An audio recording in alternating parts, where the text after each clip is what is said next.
And she goes, what would you do if you weren't afraid? Hmm.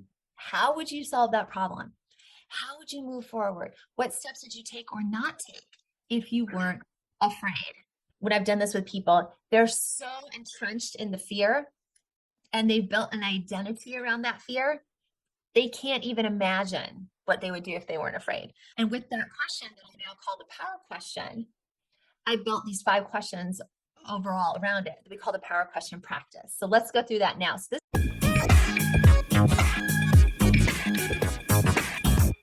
Hello, everyone. Welcome back to another episode of the Being Yourself show, where world's renowned thought leaders and best-selling authors and entrepreneurs share their wisdom and insight to help you be a better version of yourself.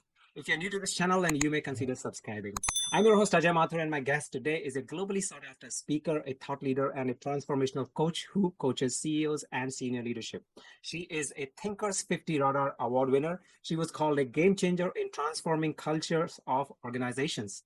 She's been recognized by Inc. magazine as one of the top 50 leadership innovators and honored as a Marshall Goldsmith Top 100 coaches. So I am so excited to welcome Traci Fenton, who's also an author of this book called Freedom at Work, which we will be talking a lot about today. Traci, welcome to the show. Oh, it's so great to be with you, Ajay. Thank you for having me. So let's start with the idea of freedom at work. And I understand that you have been doing this for the last 25 years. How did you get this idea, that we need to have a concept like freedom at work? And I mean, I've read it in your book, quite a lot of detail that you have put together. So just tell Yeah, us the inception of the idea. How did that happen? absolutely. Well, it all started for me my last year of college. Actually, it even started before then. I knew from a very young age that I wanted to help people realize their fullest potential in life.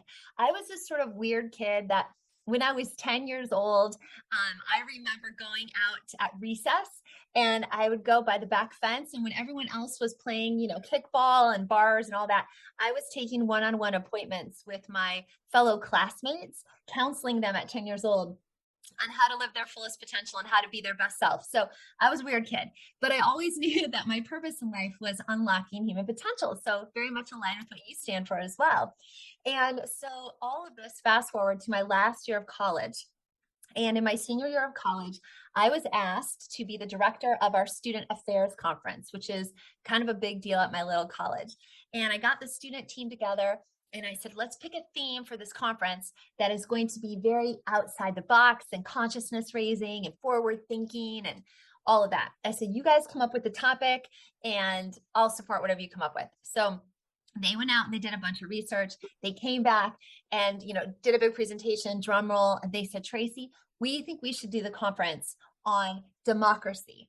And my jaw hit the ground because I was like, democracy. And what went through my head was democracy is voting and old white guys in politics in Washington, D.C.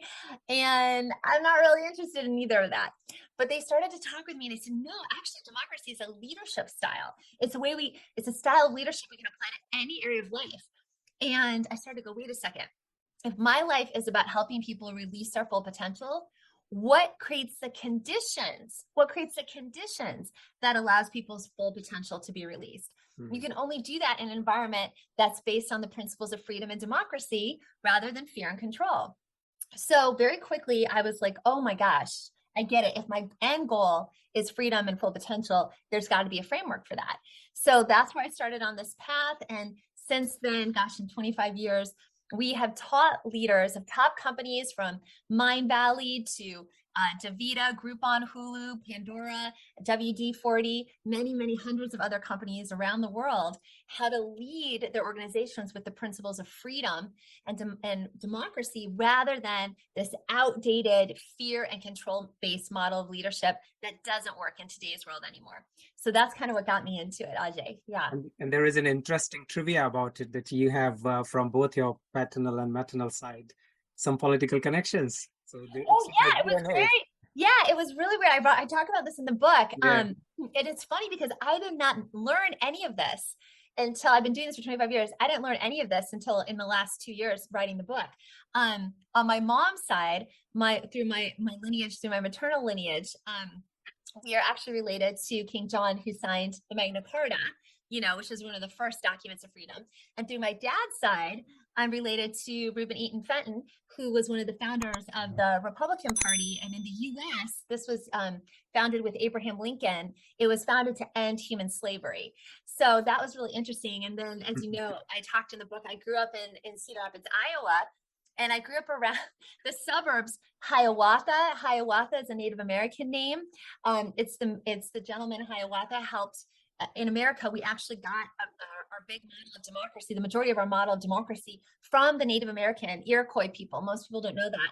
And the leader of the Iroquois who ushered in this great law of peace was named Hiawatha. So I grew up outside of the town by Hiawatha. I grew up by another town called Solon. Solon was the Greek gentleman who also helped to introduce democracy and freedom and the whole Greek concept. So yes, I have had all these amazing things in my life that have definitely have pointed that this is part of my destiny, is working for freedom and democracy in the world. Yeah. One more proof that your surroundings do work. Yes, there's no coincidences. Yes. Okay. Exactly. So let's start from the top. Yes. What is the freedom-centered mindset? Yes. So in the book, Freedom at Work, I teach 3 pillars of freedom at work.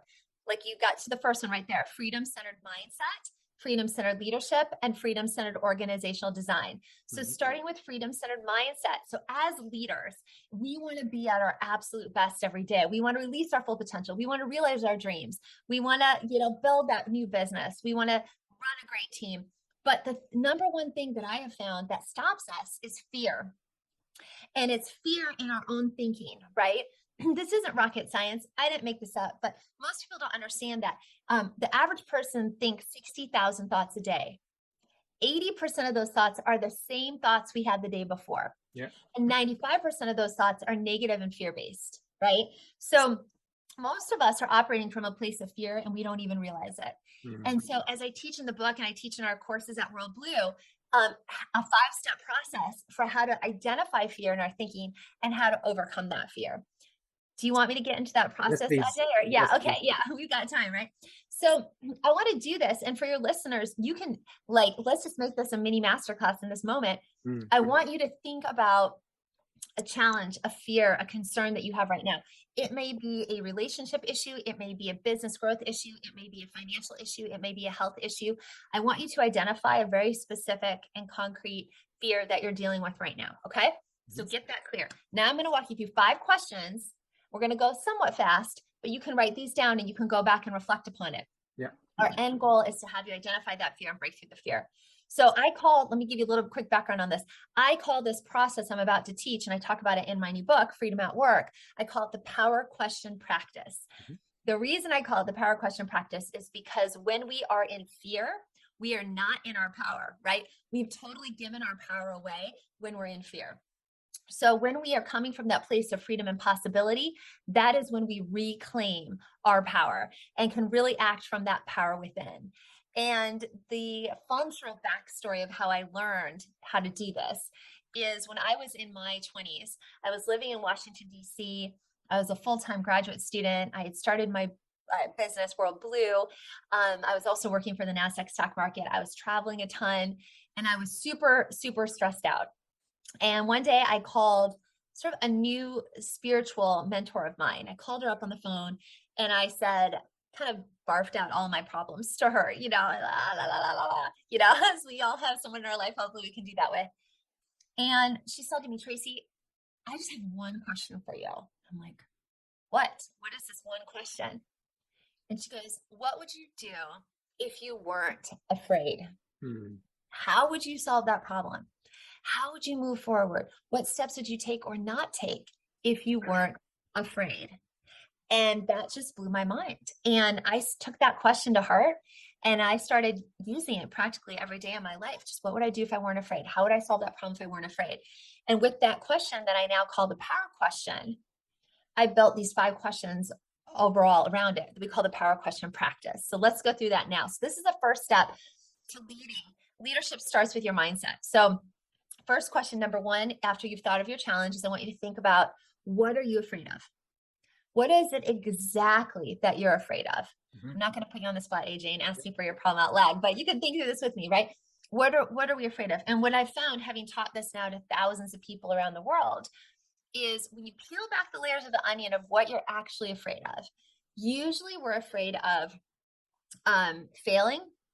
We're afraid of what other people will think of us, Yeah. right? That's a big one. Good one. And we're afraid of sort of lack / death in some form. So I don't just mean literal death, but death of finances if it doesn't work out, death of health, lack in some way, that we don't have enough, money, energy, intelligence, experience to move forward. So what are you afraid of? Getting very clear on what it is that you're afraid of, okay? And when we peel back the layers and get really clear on that what, that can make a huge difference, okay? The second question is, why are we afraid? Why? Okay.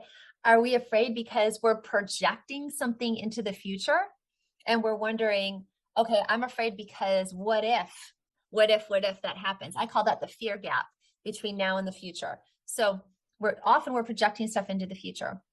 Or are we taking something from the past that happened to us, right? And going, well, that happened in the past, so I'm afraid that it could happen now. Or I saw it happen to someone else. What if it happened to me, right? So why are you afraid? Getting very clear. Or, my father always told me I wouldn't be good enough, or whatever it is. Think about why. So what are you afraid of? Why are you afraid? Now comes the power question. Okay, so what would you do if you weren't afraid? How would you solve that problem? What steps would you take if you weren't afraid? So think about that for a second. What would you do if you weren't afraid? And what you should be getting at this point is a pretty clear and specific action you would take. Now, sometimes, Ajay, when I've done this with people, they're so entrenched in the fear and they've built an identity around that fear, they can't even imagine what they would do if they weren't afraid. So we want to get people to get out of that funkety funk and go, okay, what would I do if I weren't afraid? I know what I would do. You should be feeling energized and excited, right? Which leads us into our fourth question. How would I feel without that fear? How would I feel? And most people tell me they'll feel lighter, more energized, happier, healthier. I know when I feel afraid and I'm in that fog of fear, I feel like, oh my gosh, like I want to just drink a million coffees, or like you feel cloudy, you feel tired, you feel bogged down. You don't need to be constantly caffeinated or whatever when you're living in that place of freedom, because there's that natural energy that comes from it, right? Or whatever, anything else you're using to kind of self-medicate the fear. So how would you feel without that fear? You would feel a lot freer. And then the last question, the fifth question is, which is very important, is why is it okay to let the fear go? Why is it okay to let it go? And everyone's reason is going to be different. I'm a very spiritual person. I believe in God as love. I believe a loving God is going to take care of it for me. It's going to help me out. I got to listen. I got to take action. But that some people feel like, hey, logically, I figured it out in the past. I'm going to figure it out this time. So whatever your reason is, why is it okay to let the fear go? It's very important. So those 5 questions I teach under that first pillar of freedom at work, freedom-centered mindset. And it's a practice we teach in our courses at WorldBlu. Take this practice and you got to do it like every day and develop the muscle of identifying fear and overcoming it. Identify and overcome. You do that for 21 days and create a new habit, you will change your life. You will change your life. So identifying part is okay. Overcoming, it doesn't sound as simple as that to me. Yeah. There is something that is, sometimes it looks like it's in their DNA, right? Fear of judgment from other people. Yeah. How do you kind of get rid of it? Really, it's just there. And even if you feel like, oh, okay, let's say we're talking about publishing something, right? You're thinking 10 times, do I have enough authority to publish it? Shall I do it or not? And then even if you hit that enter button, and then you keep thinking, oh, was it the right thing I did? Or will I do it again? So the fear is still not gone. It's still there. So my question actually is what do you do to get rid of it? Identifying it is one step. But yeah, I can ask these 5 questions, which will give me a kind of structure. Yeah. What I want to know is how to, throw them off. How to throw them off. Well, you got to learn to throw off those gremlins. That takes us into actually freedom-centered leadership, which is the second pillar of freedom at work. And I want to talk about those gremlins, okay? The gremlins that try to come in. Now, under Freedom Center leadership, I talk about 3 attributes of a Freedom Center leader. And I want to talk about one right now. And this is the one that people like the head blowing up emoji, makes people go, oh my gosh. And I frame it as love, but specifically what I talk about is self-worth. Self-worth. Okay, self-worth. Now, there's a difference between self-worth and self-confidence and even self-esteem. And I'm not talking about self-love either. I'm talking about self-worth. Okay, self-worth is knowing your inherent value and worth comes from within. It has nothing to do with anything external. It has to come from within. Self-confidence, confidence is situational, right? I'm confident talking with you about freedom at work, Ajay, but if you were to ask me to go fly a jet plane, I'm not going to be confident in that because I don't know how to do it. Okay. So confidence is situational. Self-esteem, the word esteem comes from the word estimate, your estimate of yourself. Well, I'm not interested in your estimate. I'm interested in the fact that you have infinite worth. You already are what we call perfect 10. So at WorldBlu, we like to ask people on a scale of 1 to 10, with 10 being the highest, how would you rate your level of self-worth and why on that 1 to 10? Okay. So most people, when I ask them, go ahead, you're going to say So something. how will you measure it really? I mean, for example, if you ask me, what are the questions that I should ask myself in order to measure that my self-worth is 5 or 6 or 7? How much do you love who you are? How much do you like who you are? How much are you a friend with yourself? How much are you comfortable? In the book, I give a whole chart of characteristics of high and low self-worth. So people who have high self-worth are usually joyous, happy, humble. So I'm not talking about narcissism here. That's actually low self-worth, okay? High self-worth people are very open to feedback. They don't hear feedback as a personal attack. They're straightforward, they're direct, they have high integrity. Low self-worth characteristics are things like hearing feedback as a personal attack, manipulative behavior, hot and cold. One day you're happy, next day you're sad. Doing things that tries to undermine others, insecurities. You get the idea. So there's high and low self-worth. And I mean, I remember giving a speech for 100 CEOs one day, and I asked them this question. And I said, on a scale of 1 to 10, with 10 being the highest, how would you rate your level of self-worth and why? And of those 100 CEOs, only 3, Ajay, gave themselves an 8 or higher. So I consider 8 or higher is kind of that high self-worth zone. Most people I ask this question to give themselves a 6 or 7. Okay. Okay. I can usually tell a person's self-worth within minutes of meeting them. Did you see that some who were telling 6 or 7 were actually 3 or 4 and they were just not probably lying them to themselves? Yeah. Because most people go, well, I don't want to say 3 or 4 because that sounds really bad. I only once had a person tell me I feel I'm a 1, and that broke my heart. But most of them are like, or they'll say 5, they'll hedge it. But it's shocking because I've asked so many leaders this, and almost everyone says in that 6 or 7 range. Okay. Now the problem is with 6 or 7 is it's good enough to feel like, okay, well, I'm not below a 5. But in a 6 or 7, you don't really know. There's a huge difference between a 6, 7 mindset and knowing you're a 10. Very, very big difference. And sometimes that people really get stuck in that 6 or 7 range. Now, I want to go back to your question about the fear. And I want to take the example of the book because you talk about what sitting down to write, and I want to talk about this because I just wrote my book, right? And my book is published by a major publisher. I got the agent. I went through all of that process. But I'll tell you, Ajay, the book just came out. Here we are. It came out March 2022. I went through several agents, several experiences. I started this book with a publisher in 2012.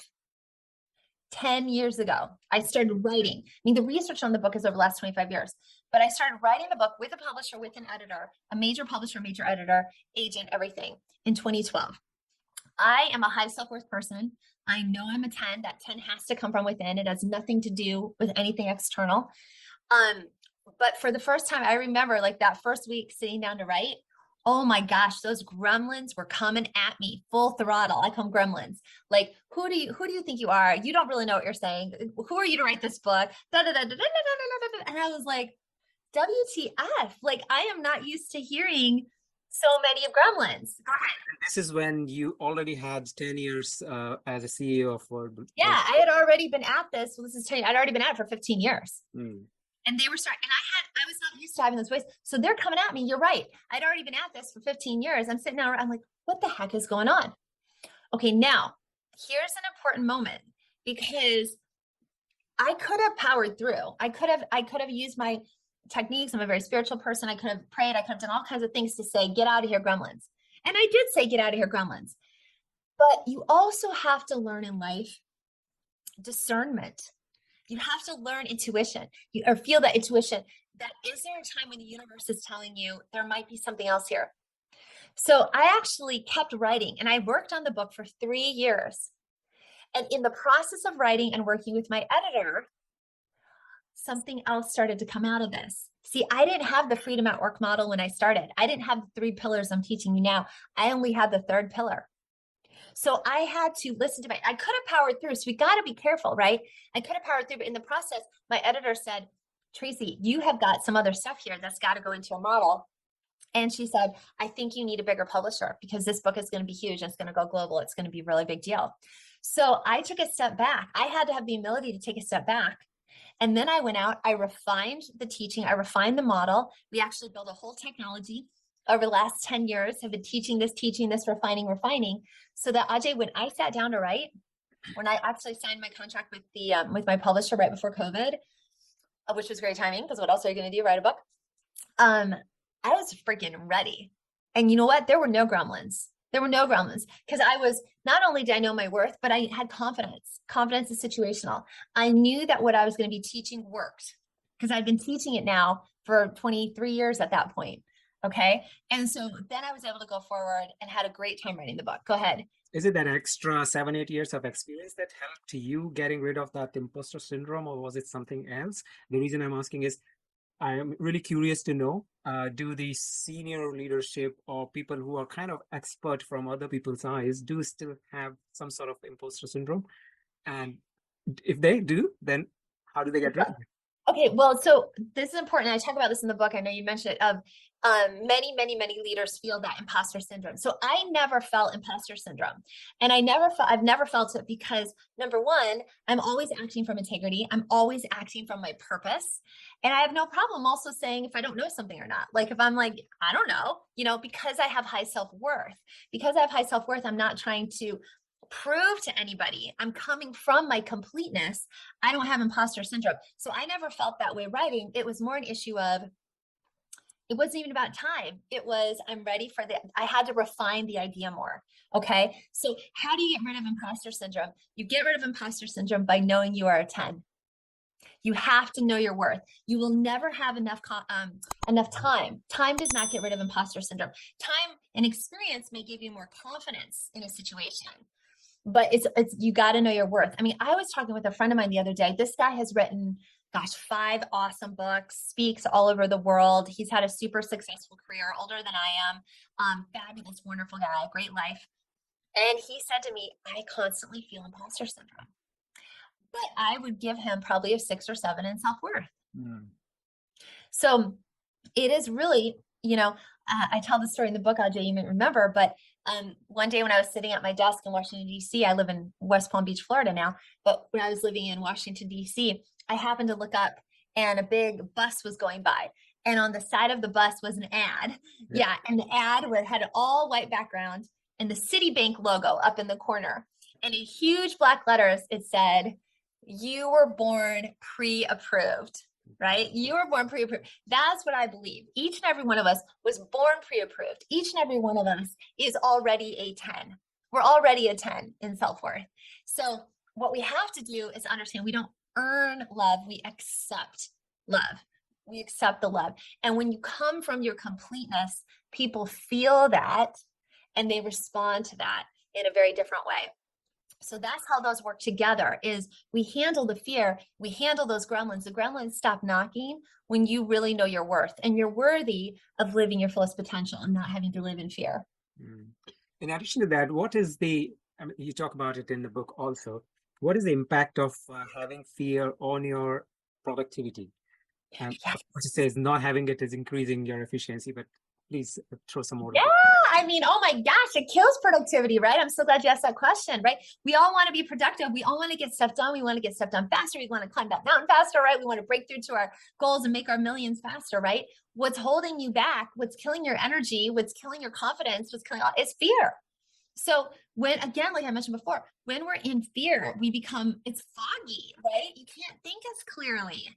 And so it's like, you gotta go for a walk, ask these 5 questions I've just taught, work through the fear. And I mean, I remember one time I was speaking for an executive team of a company, a tech company out in LA, and I had their exec team and I took them through the 5 questions of the power question because they were stuck.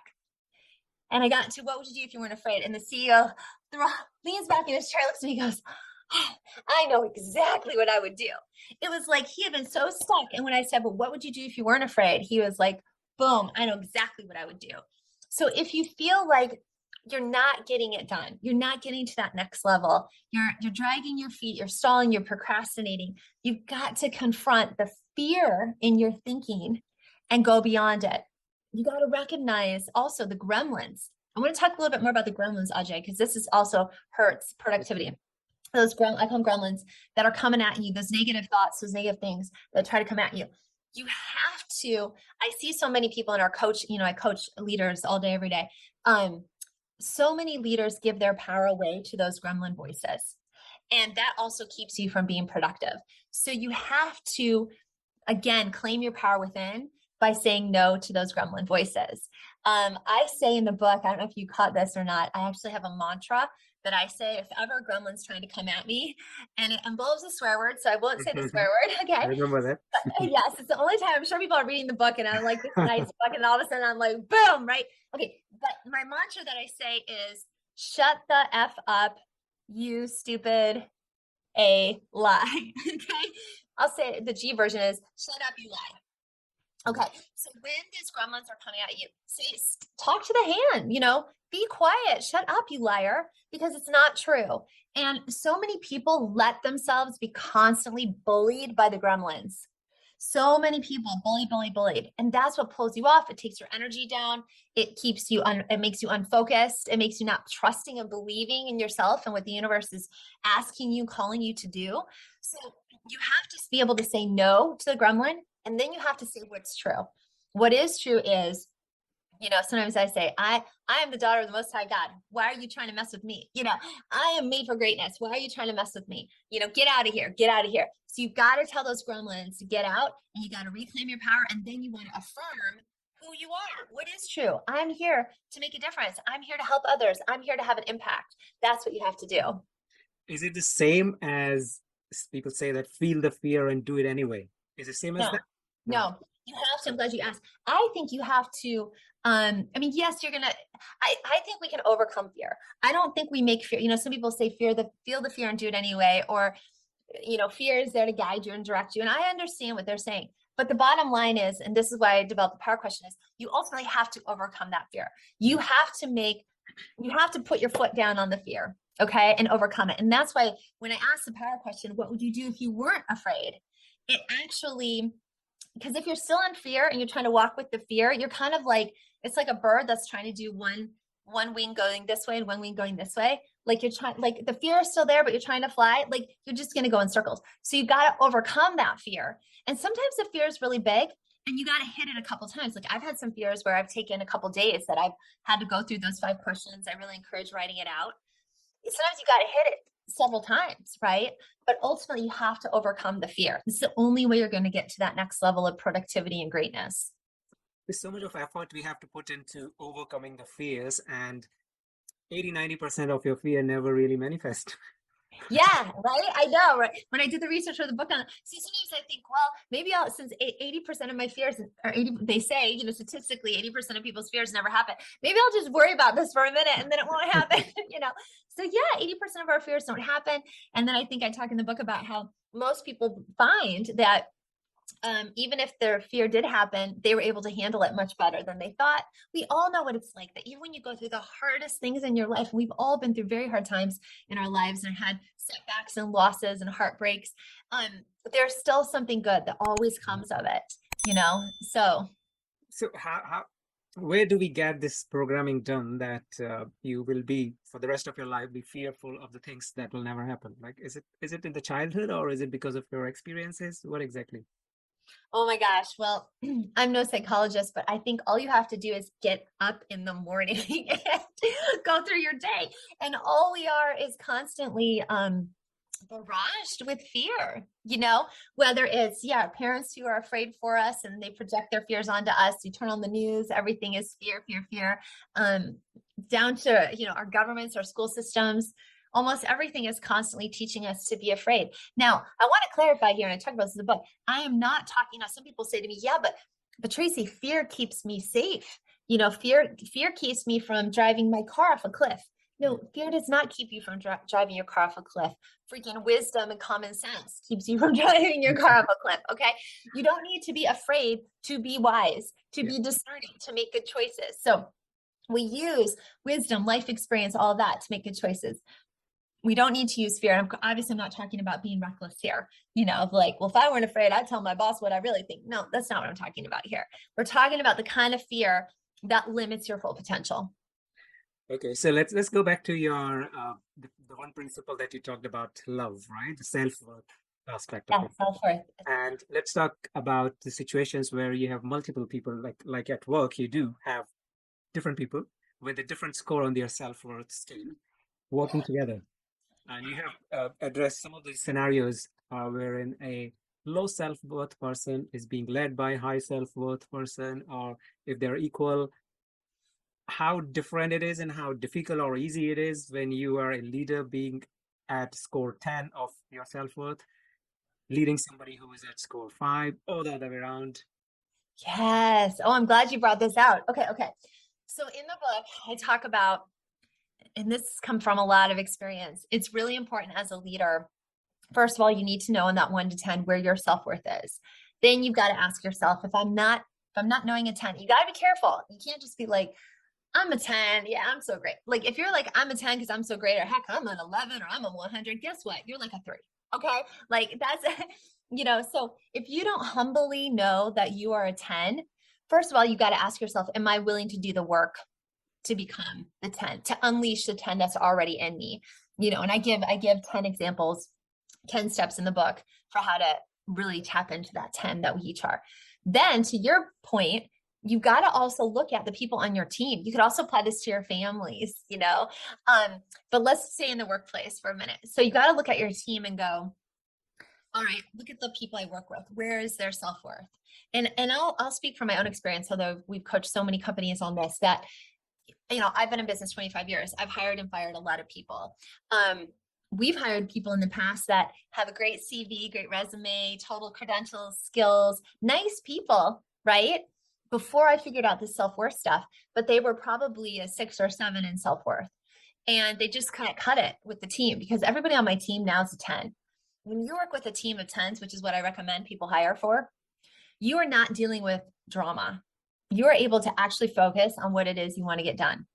So let's say you're a leader, and let's start at the high end. So you're a leader and you're a high self-worth leader, 8, 9, or 10, but you're managing or leading lower self-worth people. All right. You've got to understand that when you give feedback, for example, to a person who's not yet knowing that they are a 10, they're going to hear that feedback as a personal attack. Okay, me as a 10, if I'm getting feedback from someone who I respect and I want to hear the feedback, I don't hear that as I am bad. I hear it as, Traci, let's edit the book, and do this and make it that better. Okay, great. Awesome. I can't wait to learn and grow. But a low self-worth individual is going to hear that feedback as I am bad. They're going to internalize it. They're going to be like, oh, I knew I wasn't good enough. The gremlins come out, blah, blah, blah. So as a high self-worth leader, you've got to know when you're managing or leading lower self-worth people, you have to be very delicate in how you deliver that feedback. You need to make sure that you're delivering the feedback in a constructive way, in a way that's not going to shut them down. You're going to want to affirm everyone knows about the feedback hamburger bun, meat bun, give them good stuff, give them the meat, then give them the good qualities, check in with them again the next day or a week after, a month after, how are you doing? How's it progressing? So you really have to provide a lot of support and encouragement when you're dealing with a lower self-worth employee. And you got to just know that it's going to sting. It's just going to sting when you give them that low self-worth. Now, if you are a low self-worth leader or manager, meaning anything below an 8, then you're leading high self-worth people. So if you're, if you're a 6 and you're trying to manage me as a 10, okay, all right, like here's how we need to roll. You need to make sure you are staying out of the way of your high self-worth employees. You need to let them run. You need to let them blossom. You need to let them do what they can do. They don't need to be micromanaged. They don't even really need a lot of feedback in terms of complimenting. If you want to give them feedback, be constructive about it. They'll listen. The most important thing if you're leading a high self-worth employee is that you treat them with respect. And you should treat everyone with respect, but high self-worth people aren't going to stick around if they don't feel treated with respect. Lower self-worth people will take the abuse because they already abuse themselves. I know that sounds pretty tough to say it that way, but if you're low self-worth, you're already beating yourself up. So someone else beating you up is like, high self-worth people aren't beating themselves up. So if you're going to come in and be disrespectful, I'm out, right? I'm not going to let myself be treated that way. So I go into this in depth in the book, but you really have to understand, and I'm glad you brought it out, Ajay, the level of self-worth of those around you and how you lead them. It's very important to understand that because you can really mess up as a leader. And you rightly mentioned that it doesn't have to be workplace. It does apply everywhere in your friend circle, in your family, or wherever you're interacting with people, really, any social situation. Yeah, let's do a 1 minute on love life relationships, right? Pretty much every love life problem comes down to in the relationship, where is the level of self-worth of those two people? And it's very important to look at this. And I have found that if your self-worth is, if you both are like 6 or 7s, okay, that can work. If you both are 10, if you're a 10, you better be with a 10. I found some people might not like this comment. This is only from experience. This is not scientific, what I'm about to say. But what I have found is over a long-term a 10, a guy who gives himself a 10 in self-worth, if he's with a woman who's lower self-worth, that can work. But if the woman's self-worth is higher than the man's, that doesn't tend to work. So because of just the different dynamics of male and female and how that works. So you really, if you're struggling in your relationships, romantic or otherwise, you've really got to look at your level of self-worth and their level of self-worth. And that's where that tension is going to be. Yep. Okay. So we've touched upon quite a lot onto the self-worth part, but the other Yes. the self-governance and self-knowledge, where do they connect with having a high self-worth? Yeah. So again, under Freedom Center leadership, those 3 attributes of a Freedom Center leader, we talked about love, which is self-worth, and you just brought out the other 2.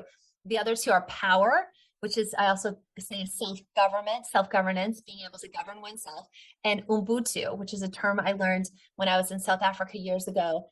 And Ubuntu means I can only be at my best when you're at your best. You can only be at your best when I'm at my best because we're one. So that relates to self-knowledge because you also have to ask yourself, what do I need to be at my best? And so going to the power, we're not in our power when we're not in our worth, right? We give our power away when we feel angry, when we don't know our worth, when we're letting others make our decisions for us, when we're not self-reliant. That's how we give our power within away. So power isn't about power over or empowering others. It's about unleashing our power within. And when we unleash our power within and we create healthy boundaries, all of that, it's all related to self-worth. So the higher your self-worth, the more you're going to be in your power. The more in your power, the higher your self-worth. So this is very related. And also with Ubuntu and self-knowledge, when you have self-worth, you should also probably have pretty good self-knowledge. So what does it take to be at your best? I know for me to be at my best, I need time for prayer and meditation in the morning. I need to get a good workout in. I need time in nature. I need some dark chocolate with sea salt, right? I mean, it's like, these are the things that help me be at my best, doing what I love, living my purpose every day.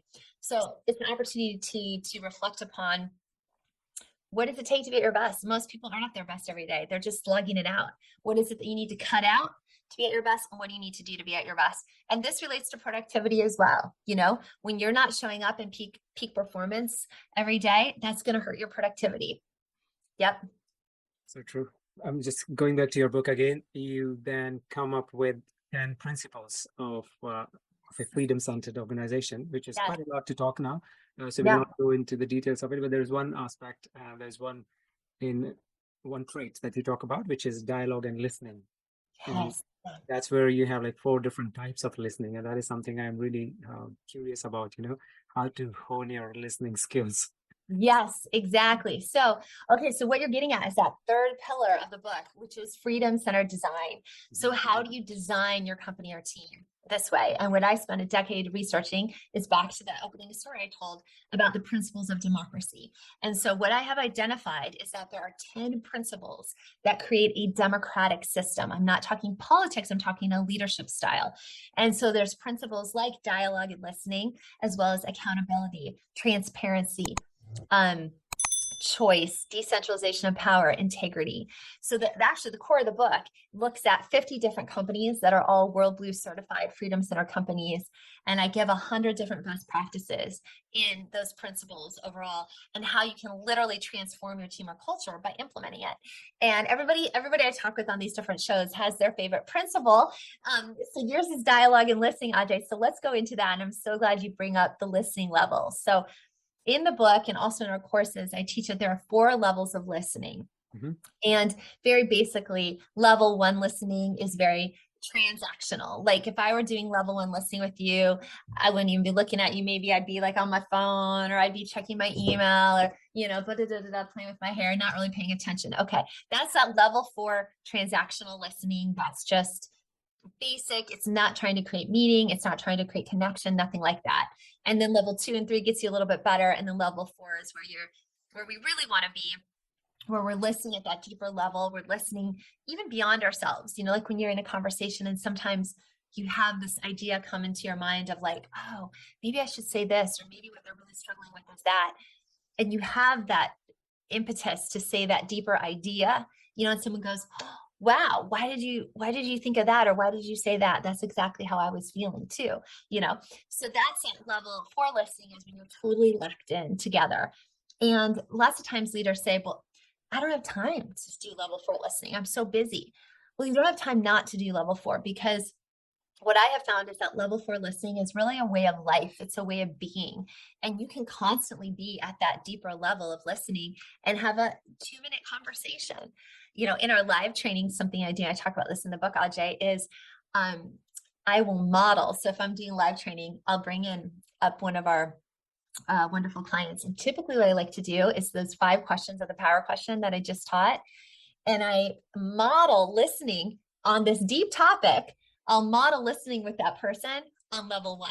So I'll be asking them, like, what are you afraid of? And I'm like on my phone, I'm playing around, I'm looking at it, and you can imagine this person's like ready to strangle me, by the end, because they're just like, you're not freaking listening to me, and the audience, you can feel the audience watching is just like pulling their hair out, but I demonstrate that whole level 1. And I remember a person saying to me once, that's the only level we listen at in my company. I didn't even know there was another level, that you could listen to.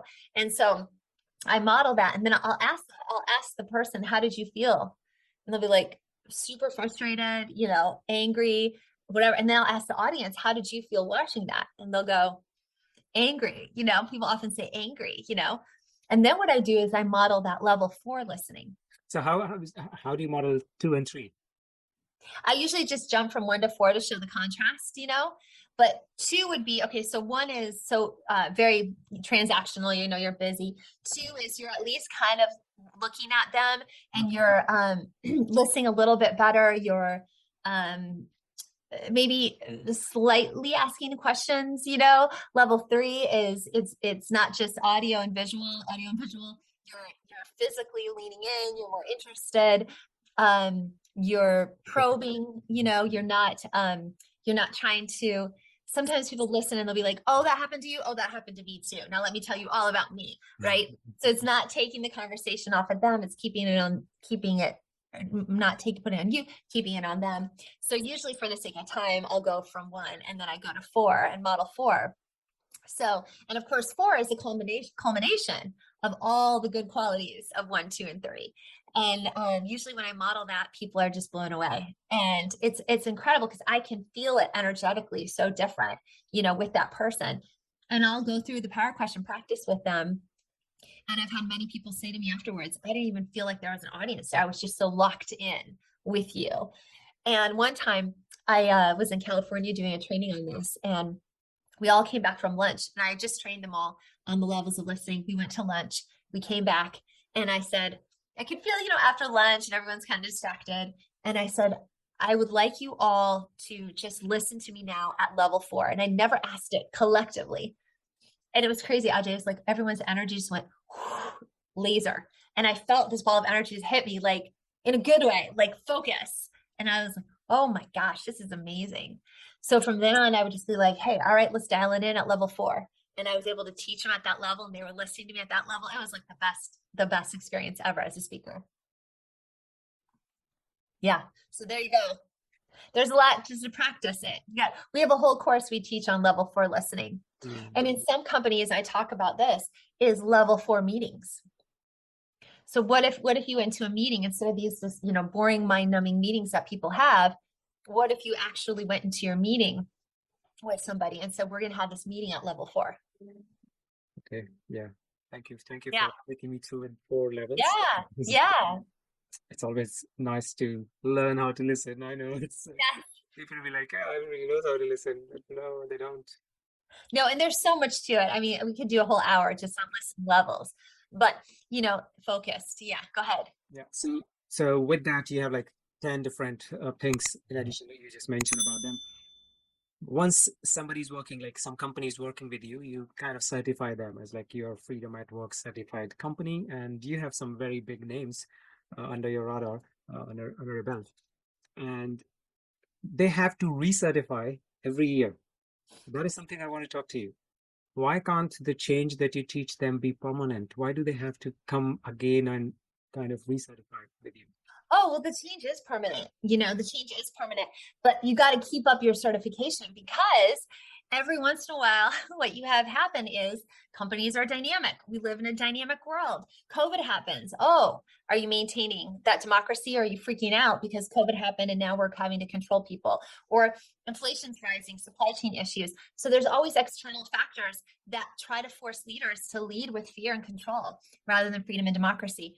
Also, companies are bought, sold, merged. They bring in new leaders. So yes, any company can apply to be certified, become a WorldBlu certified Freedom Center company. In fact, we're now accepting applications we publish a list every year called the WorldBlu list of Freedom Center organizations. We're publishing our next list in April of 2023. So we're right now accepting companies as long as you have 5 employees or more, full or part-time. And we give the employees a very robust survey based on the 10 principles of freedom and democracy and how well they're practiced at an individual, leadership, and systems and process level. And then from there, if they score 3.5 or higher out of 5.0, and I talk about this in the book, they become certified. And so, every company that gets certified is usually like wanting to make sure they're staying on track year over year. So then they can take the scorecard again and hopefully will be recertified. But what we teach, Ajay, is 75% of what creates a great culture are your systems and processes.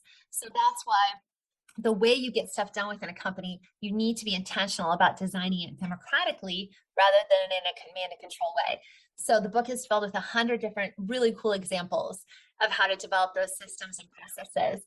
Once you have those in place, as long as leadership stays stable and you don't have massive external things, you're going to be able to retain that democratic culture. Yeah, if you want, Tracy, you can call out some of the names of the big companies that you work with. Oh yeah, companies you've certified, sure. Like, Zappos, Groupon, Hulu, WD-40, Mindvalley, Wyden, Menlo Innovations, Pandora, Great Harvest Bread Company, HCL Technology is one of my favorite over in India. Nixon McKenna's, we've certified quite a few in the UK. And people can see them all on our website at WorldBlu. These are like big, massive companies. Big, but also small. Like we do from small all the way to big. So you have to have a minimum of 5 employees to apply. And the largest company we've certified is HCL Technologies, amazing company out of Delhi, New Delhi, India. Delhi, yeah. No, wait, they're outside of Delhi. They're in Noida, and they have 150,000 employees. It's the biggest company we've certified. So small to large, and mostly we work with a lot of smaller companies. Most business is small business. So yeah.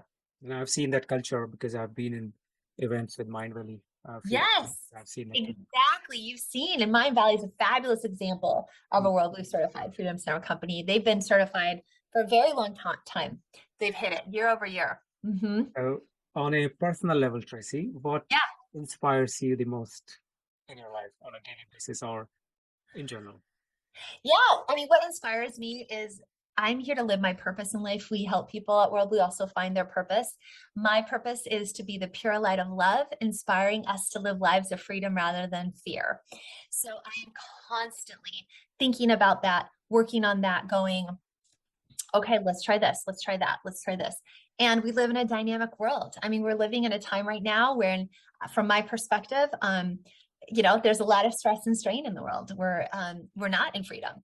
We're in a tremendous amount of fear globally, whether you're talking about pandemics or supply chain issues or inflation, no matter, I mean, we have clients in over 100 countries. So I just got off a call with a CEO in Argentina who just got back from a huge trip throughout the Middle East. And we were talking, prior to this call. And he actually said to me, he goes, we're in this time where you're either the roadrunner or you're the coyote. What was that cartoon, Roadrunner? And the roadrunner used to run and he'd get to the edge of the cliff and stop. And the coyote would come running after him and he'd get to the edge of the cliff and keep going, right? And then go, and then fall down. I don't know if you've seen that or not. It's like a cartoon. Okay, the roadrunner. So we're living in a time that we're kind of like the coyote right now. And we've really got to ask ourselves, what do we stand for? And I stand for, what WorldBlu stands for is freedom. We're meant to be free. Freedom starts from within. It's that mental freedom, right? And then from that place, how do we bring that freedom into our teams? How do we bring it into our families? How do we bring it into our organizations? How do we bring it into our countries and our world? So that's what motivates me every day. Our vision at WorldBlu is to see 1 billion people living, leading, and working in freedom. When you have a big vision like that, you're never satisfied. You're always inspired and you're always just chipping away at it. So I'm a very spiritual person. I believe God is love. I listen to God. I listen to what she is telling me to do. And every day I strive to do that, to be humble, to listen, to be obedient, to take in the best way, take action, take steps to help others, and I don't always get it right, but I'm trying.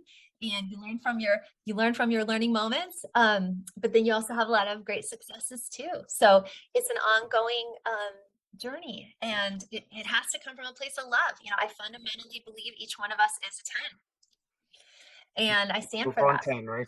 We are all 10s. You're born pre-approved. Yes. And that's why, because we are 10s, that is why democracy is so important. That is why we're meant to have a voice. That is why each one of us is meant to be able to self-govern. It's because we all are worthy and we all are 10s. That's so powerful. And thank you very much for sharing that. And one last before you go, I will ask a question which I ask all my guests. Yeah. Which is, what, according to you, are the top 3 skills that everyone should have, but schools are not teaching? Oh my gosh. Well, I think the top 3 skills are: number 1, how to handle fear in your life, because you're going to need to know that for your entire life. Number 2, how to love yourself, love who you are. And number 3, how to be a democratically engaged citizen, whether you're in your community or in your company. Understand what democracy is. If you don't understand what democracy is, we lose freedom, and so if you don't understand it, you lose it. So it's having the skills of being a good listener, of being an engaged citizen, of taking action. I don't mean that in a political sense, but well, it could be, but in the biggest possible sense. So we got to learn how to overcome fear, know our worth, and be able to understand what freedom is and how to fight for it. Okay, thank you very much, Tracy. And I really love this conversation. I can continue talking to you, but it's just in the interest of time. Yeah. Thank you very much once again. Thanks a lot. Thank you for having me, Ajay. Thanks for your great questions. Love being on your show. Thank you. And guys, if you're looking to know more about Tracy's work, and I'll put the link of WorldBlu organization and her books link, Freedom at Work. It's got a lot of stuff in it, lots of case studies and how companies have transformed, increased their revenues. So Tracy talks about numbers, right? You will see the changes once you have her methodology, once you're certified with that. So if you want to know more about it, check it out. I will see you again. Until then, you take care and keep learning.